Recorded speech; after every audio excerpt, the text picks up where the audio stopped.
नमस्कार. खूप जणांनी कमेंट करून माझ्याकडून आप्प्यांची रेसिपी मागितली होती. मी 2 पद्धतीचे आप्पे बनवते. एक म्हणजे इन्स्टंट रव्याचे आप्पे. ती रेसिपी मी ऑलरेडी अपलोड केलेली आहे. याच्या आधीचा व्हिडिओ बघाल तर तुम्हाला ती रेसिपी मिळून जाईल. आणि आज मी तुमच्यासोबत मिक्स डाळीची आप्प्यांची रेसिपी शेअर करत आहे. तर त्या आप्प्यांसाठी आपल्याला 5 पद्धतीची डाळी घ्यायच्या असतात. मूग, मठ, उडीद, मसूर आणि तांदूळ.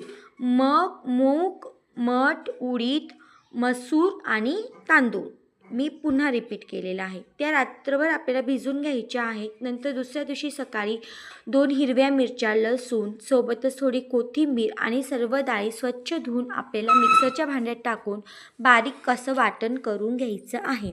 हे बारीक वाटण करताना लक्षात ठेवायचं आहे, डाळीच्या अर्धे सगळी राहायला नको. पूर्ण अशा बारीक व्यवस्थित एकजीव डाळ दळून झाली पाहिजे. ती दळून झाल्यानंतर त्याच्यामध्ये मीठ टाकून पुन्हा एकदा आपल्याला एक राऊंड मारून घ्यायचा आहे, कारण ते मीठ व्यवस्थित त्याच्यात मिक्स होतं म्हणून. पुन्हा एकदा राऊंड मारून झाल्यानंतर ते मी पातेल्यात ओतून घेतलं आणि पुन्हा 12 तास किंवा मग तुम्ही 6 तास पण ठेवू शकता. ते फर्मेंट होण्यासाठी ते पीठ राहू दिलेलं आहे. ते छान असं पीठ फर्मेंट होऊ द्यायचं. त्याचा थिकनेस किती आहे तुम्ही बघू शकतात.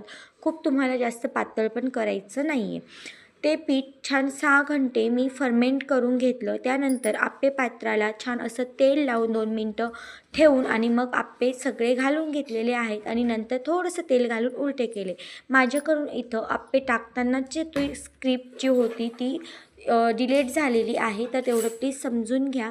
आणि तुम्हाला हवं असेल तर तुम्ही याच्यामध्ये थोड्याफार भाज्या पण टाकू शकतात. आपले आप्पे तयार झालेले आहेत. कशी वाटली कमेंट